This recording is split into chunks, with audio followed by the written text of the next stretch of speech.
늘 해오던 사람 마냥 너무 은혜롭게 참 자애스럽게 잘 하시네요. 여러분, 부지런히 전도해서 우리 성찬 예배 한 부를 더 만들어야 됩니다. 이런 자질 있는 사람들, 차양대 지휘자도 세우고 이제 계속 우리 해야 될 줄로 믿습니다. 우리 지휘자님은 일본 출장 가시고, 또 우리 바이올린 집사님은 유럽 순회 연주 그걸 이제 준비하고 하느라고. 근데 또 우리 같은 교향악단에 근무하시는 우리 교향 선생님도 이렇게 오셨는데 너무나 감사합니다. 할렐루야. 어떤 분이 가끔 저한테 그래요.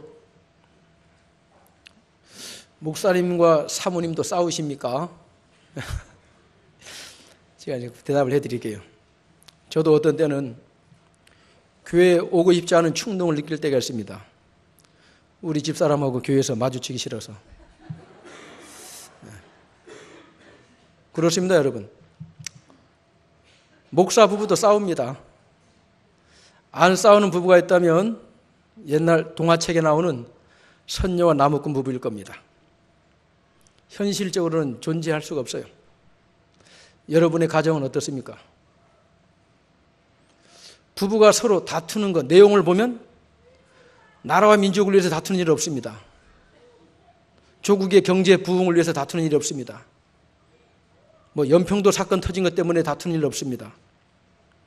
사사로운 것 때문에. 왜 당신은 양말을 벗어서 빨래통에 집어넣지 않고 왜 그냥 픽 집어 던졌느냐 말았느냐. 왜 당신은 집 나갈 때 옷장문을 열어둔 채로 나갔느냐 안 닫았느냐. 로부터 사소한 것들. 근데 그걸 끝까지 고소합니다. 그런데 그걸 끝까지 고쳐보려고 합니다. 서로가. 내 손으로 꼭 이 사람을 사람 만들어야지. 근데 그게 죄성이에요. 평생 안 고쳐지는 겁니다. 어떻게 보면 불치병이에요. 오래전 유행했던 사장님 나빠요. 뭡니까 이게? 이런 유행어를 난 개그 프로가 있어요. 블랑카 이야기. 스리랑카에서 온 한 외국인 노동자 블랑카 씨가 한국에서 겪는 일화를 문화 충격을 소재로 한 건데 그 중에 한 장면을 제가 소개해 드립니다. 안녕하세요. 블랑카입니다. 저 한국에 온 지 몇 년 됐어요. 한국 와서 봉숙이 만나서 결혼도 했어요. 저 처음에 한국 왔을 때 한국은 간식도 너무 무서운 것 같았어요. 저 점심 먹고 왔더니 과장님이 블랑카 입가심으로 계피사탕 먹을래 했어요. 저 한국 사람들 소피국 먹는 거 알았지만 계피까지 사탕으로 먹을 줄 몰랐어요.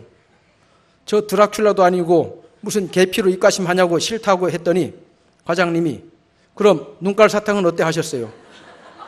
저 너무 놀래서 그건 누구 거냐고 했더니 과장님이 씩 웃으면서 내가 사장 거 몰래 빼왔어 했어요. 저 기절했어요. 눈 떠보니 과장님 저 보면서 기력 많이 약해졌구나 하면서 몸보신을 해야 한다고 자기 집으로 가자고 했어요. 그래서 저 너무 불안해서 무슨 보시냐고 했더니 과장님 저 어깨를 툭 치시면서 가서 우리 마누라 내장탕 먹자 했어요. 저 3일간 못 깨놨어요. 그건 약과예요. 식당 간판 보고 더 놀랐어요. 할머니 뼈다귀 해장국. 저 미칠 뻔했어요. 근데 이거 보고 완전 돌아버렸어요. 할머니 산채 비빔밥. 뭡니까 이게? 무서운 한국 음식 나빠요. 다른 문화를 이해하는 것 참 어렵습니다, 여러분. 그런데 이보다 훨씬 더 어려운 것은 남자는 여자를 모르고요.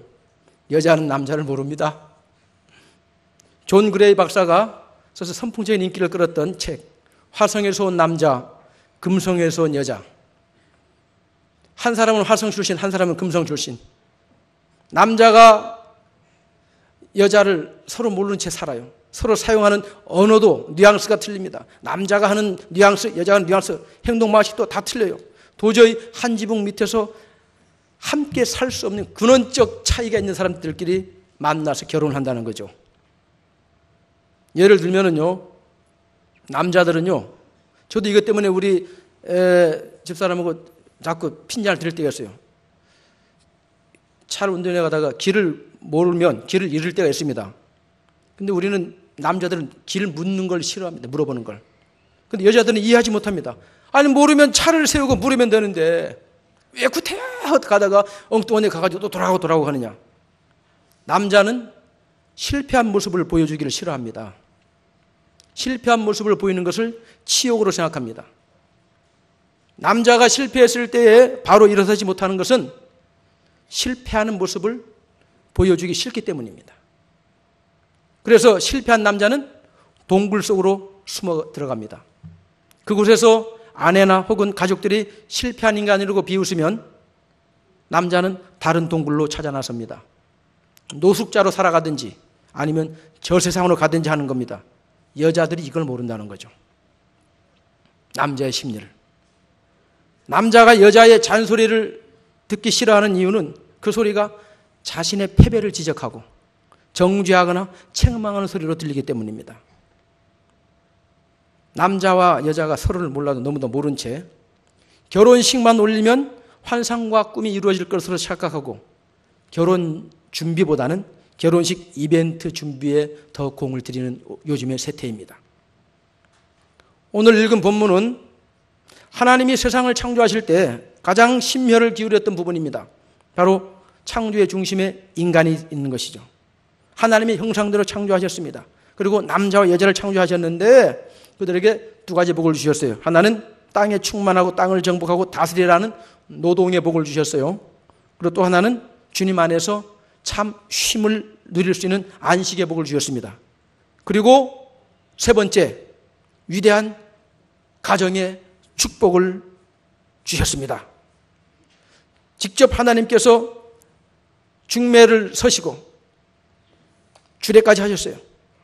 그런데 문제는 그 축복의 가정이 오늘날 깨어지고 있다는 겁니다. 너 아니면 못 살겠다고 결혼해 놓고서 이제 와서는 너 때문에 못 살겠다고 이렇게 얘기하죠. 수많은 가정이 깨어집니다. OECD 주요 국가 중에서 우리나라는 이혼율 세계 1위예요. 자살률 세계 1위예요. 출산율 세계 꼴찌입니다. 오늘 우리가 겪고 있는 위기는 바로 가정의 위기와 직결된다고 해도 절대 과언이 아닐 겁니다. 여러분도 알다시피 얼마나 많은 결혼정보회사가 있습니까? 그런데 결혼정보회사들 분명히 비성경적이에요. 왜냐하면 결혼정보회사들마다 찰떡궁합을 만나게 해준다고 그래요. 여러분, 찰떡궁합은 거짓말입니다. 하나님께서는 다만 우리들의 눈을 멀게 만들 뿐이에요. 찰떡궁합 없어요. 하나님께서는 여러분들 서로 만남 속에서 나와 전혀 맞지 않을 뿐만 아니라 내가 그 사람에게서 기대하는 것, 그 기대치에 상당히 미치지 못하는 그런 부족한 사람을 여러분과 한 짝으로 만들어버리는 거예요. 지난번에 우리 산부 예배 때 어느 심리학 전문 집사님, 은퇴한 교수님 얘기 들었죠.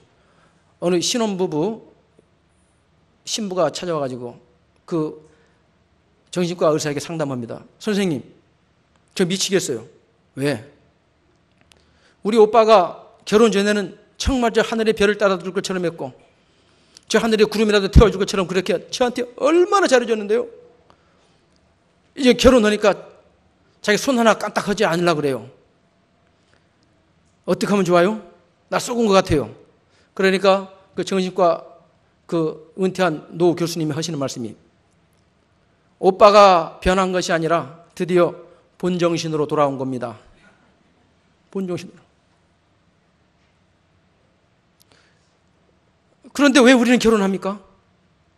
알고 보면 서로 착각해서 만난 것처럼 저 하늘의 별을 따라주고 저 흘러가는 구름을 태워줄 것처럼 했다가 결혼하면 본색을 드러내가지고 너 아니면 못 살겠다 했다가 너 때문에 못 살겠다 하는 이런 관계를 왜 하나님이 결혼하게 하셨을까요? 왜? 여러 가지 이유가 있지만 오늘 왜 우리에게 결혼, 왜 가정, 왜 부부와의 만남을 하나님은 이렇게 이루도록 하셨는가? 그 이유가 뭐냐? 결혼은 하나님으로부터의 신성한 부르심, 거룩한 부르심입니다. 할렐루야. 이거 왜 이유 없어요? 하나님이 결혼을 명하니까 하는 거예요.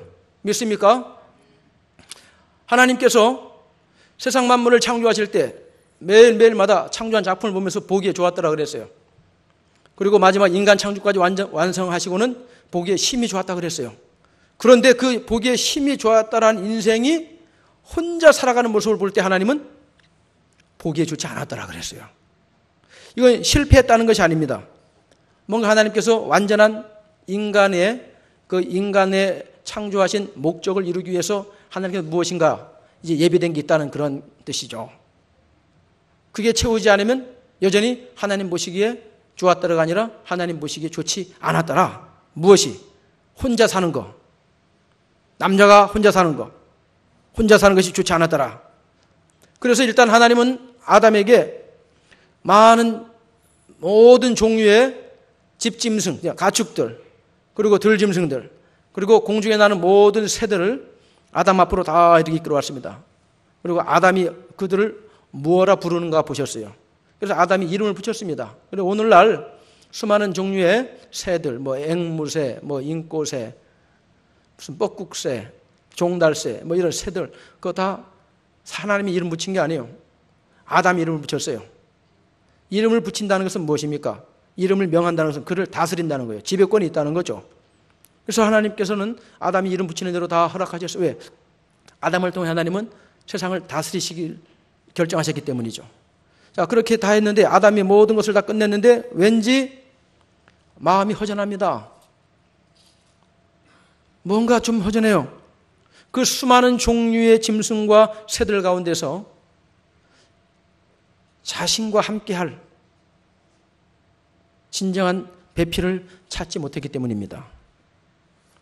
여러분, 여기서 결혼의 비밀이 하나 드러나죠. 내가 찾으려고 하지 마세요. 하나님이 찾아주셔야 됩니다. 할렐루야. 하나님 보세요. 아담아 봐라.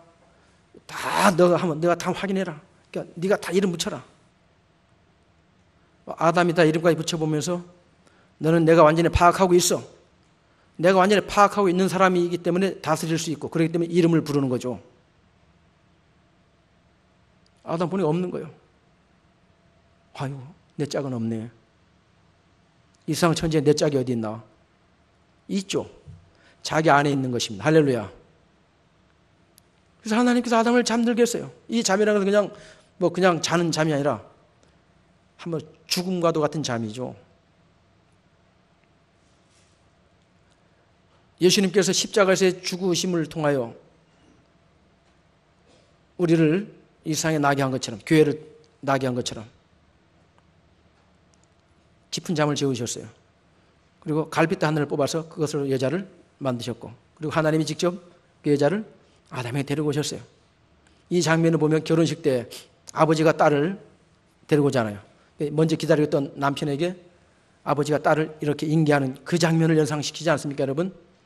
하나님이 직접 딸을 딱 데리고 오는 거예요. 야, 아담이 볼 때 생면부지 처음 보는 여자예요. 그런데 아담은요, 하나님의 손에 이끌려서 자기 오는 그 사람을 보면서 성경에 처음 나온 사랑의 세레나데, 사랑의 찬가를 부릅니다. 이는 내 뼈 중에 뼈요 내 살 중에 살이로다. 할렐루야. 이야, 대단하죠. 이보다 완벽한 고백이 어디 있습니까? 이야, 네? 이는 내 뼈 중에 뼈요 내 살 중에 살이로다. 자, 이런 아담의 고백에 대해서 하와는 어떤 반응을 했을까요? 아마 하와 역시도 아담을 처음 만나는 자리지만 아담을 도울 배필로 창조된 자신의 사명감을 했고, 아, 그래, 나는 이 남자야. 할렐루야. 여자들이요, 남자에게 딱 결정할 때, 그래, 이 남자 나 없으면 못 살 것 같아. 예. 그 하나님 그 순간 이제 눈을 가리게 한 거죠. 아, 네 앞에 있는 남자는 너 없으면 못 살 사람이다. 내가 도와줘야만 될 남자구나, 이 사람. 딱 그 마음을 갖게 하셨고, 그러면서 또한 나는 이 남자를 의지하고 도우면서 함께 살아가야 될 운명적 짝이라는 것을 하와도 확신한 것입니다. 자, 그렇다고 해서 하나님이 아담에게 도와줄 배필로서의 여자를 지었다. 그렇다면 여자는 남자에 비해서 열등하냐? 아니죠. 완전한 독립된 개체입니다. 하나님께서 남자와 여자를 창조하셨다고 그랬습니다. 할렐루야. 남자의 부수물로 여자를 창조한 것이 아니에요. 남자와 여자가 아니에요. 독립된 개체로. 그러나 또한 서로 연결되어 있습니다. 생명이 서로 연결되어 있어요. 할렐루야. 가장 중요한 부분에 연결되어 있어요. 여기 돕는 배필이라고 하는 뜻이요, 하나님께서 돕는다는 그런 용어에 함께 쓰이는 겁니다. 하나님 우리를 도우신다. 하나님 우리를 도운다는 건 무엇입니까? 우리의 구조자라는 뜻이에요. 하나님 우리를 도와주지 않으면 우리 망해요. 하나님 우리를 도와주지 않으시면 우리는 실패합니다.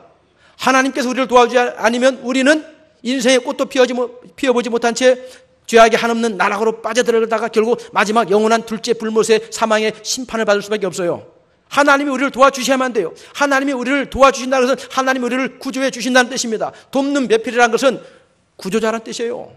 힘없는 사람은 돕지 못합니다. 아니, 힘없는 사람이 도와준다고요? 여러분, 어떤 사람 명함 받습니까? 나보다 힘센 사람 명함은 잘 모셔두죠. 그죠? 왜? 이 사람 나를 도울 수 있다고 믿기 때문에, 도울만 하다고, 나를 구조해 줄 사람이라고 여겨지기 때문에 하는 거죠. 약한 사람이 나를 도와준다 해도 콧방귀도 안 낍니다. 너나 잘해.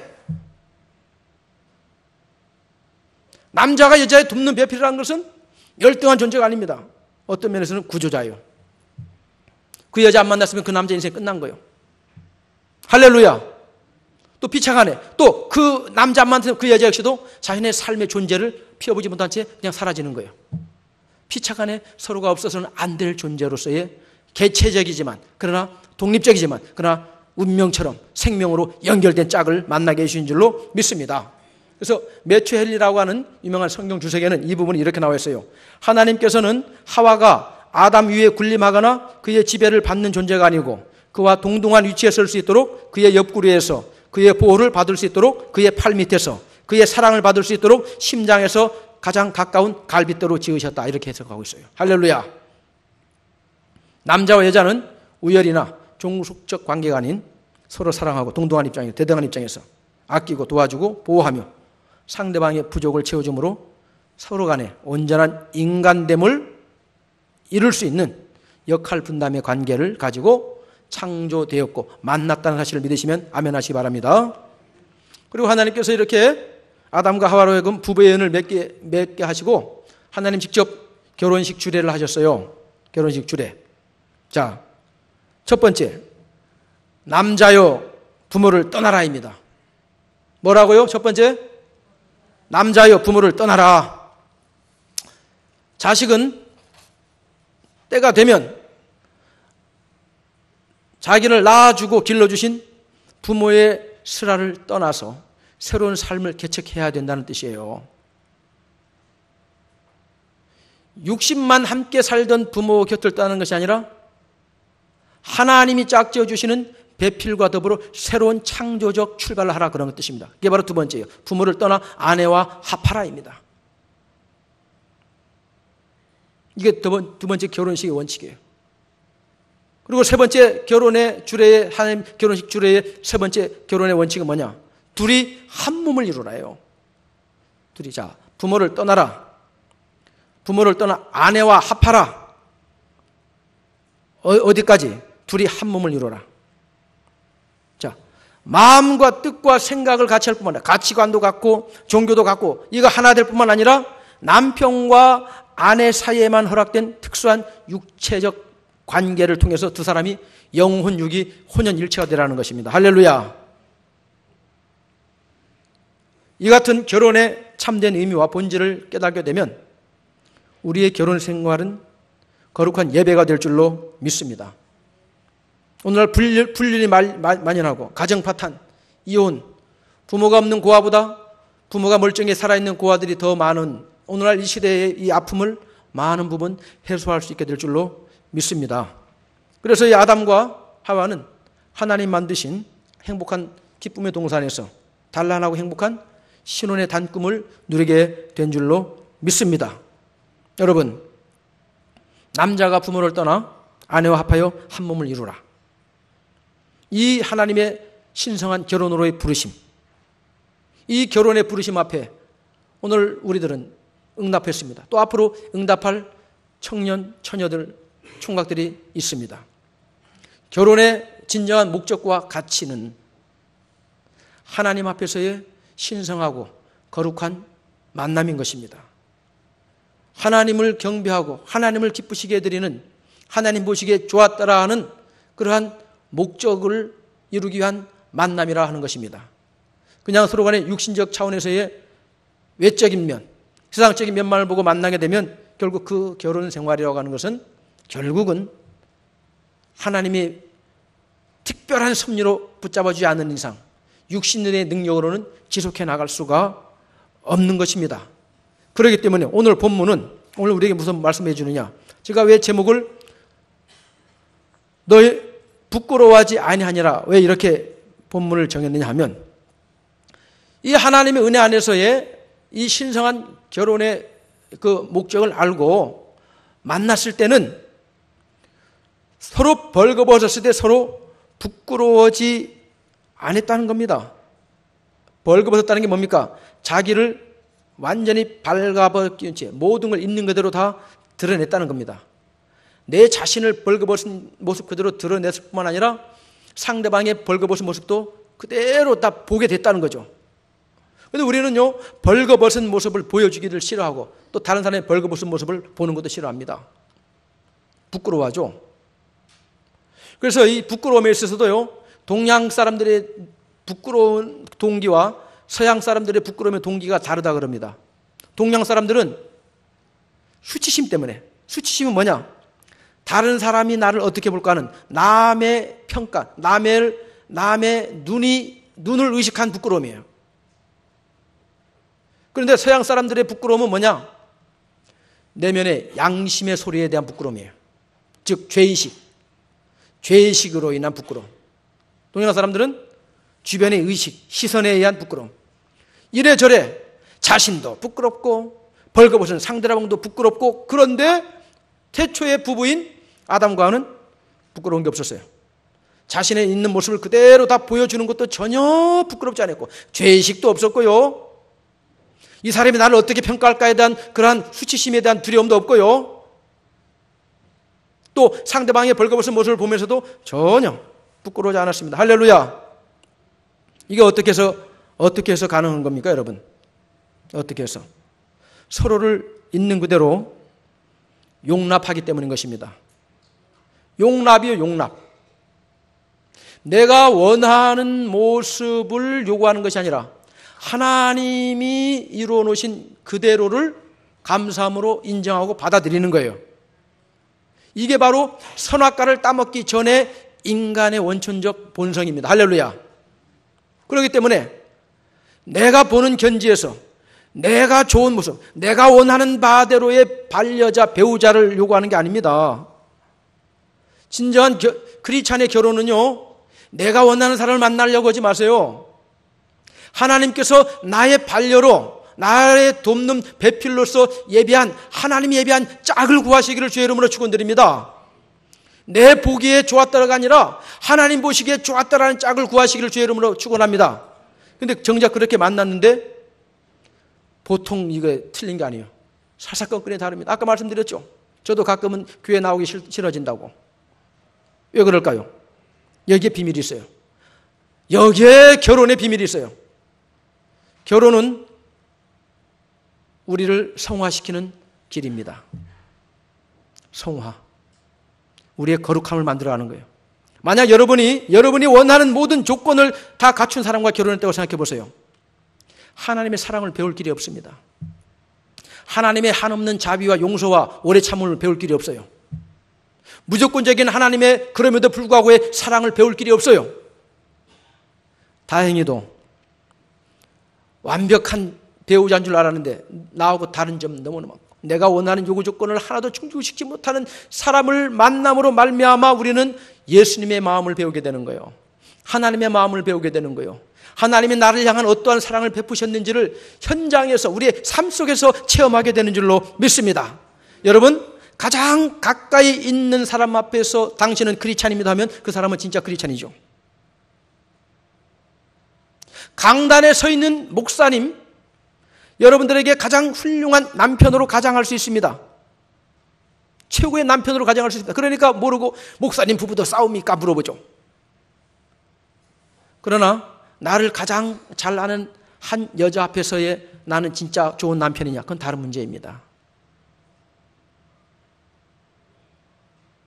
다른 문제예요. 티격태격 할 수밖에 없는 사람끼리 왜 만나게 하셨을까요? 주님의 형상을 닮아가는 성화를 이루어가기 위한 것입니다. 할렐루야. 부부의 만남을 통해서 이 여자를 통해서 내가 완성되어가고 이 남자를 통해서 내가 완성되어가는 것입니다. 오래 참음이 무엇인가를 배웁니다. 할렐루야. 하나님의 한없는 용서를 배웁니다. 하나님의 한없는 긍휼을 배웁니다. 다른 사람하고는 적당하다가 끊을 수 있지만 한 몸 이루게 하신 이 운명적 만남은 피할 수가 없어요. 나의 벌거벗은 모습을 보여줄 수밖에 없어요. 상대방의 벌거벗은 모습을 볼 수밖에 없어요. 부끄러워하느냐 아니면 부끄러워하지 않느냐, 이건 우리가 오늘 현실적인 문제입니다.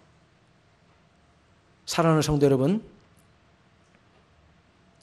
우리가 인생을 마무리할 때, 우리의 삶이 끝날 때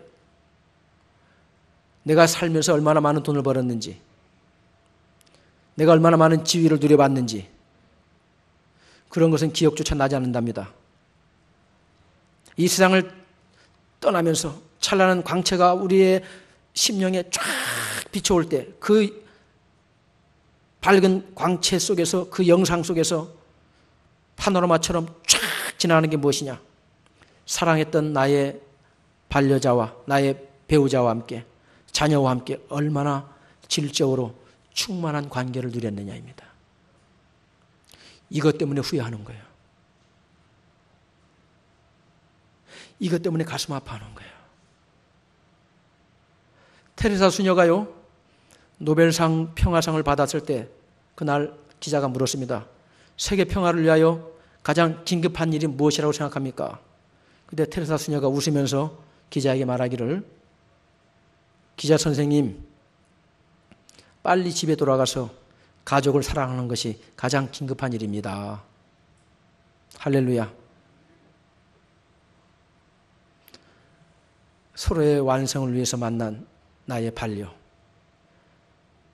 내 욕망의 충족의 대상이 아닌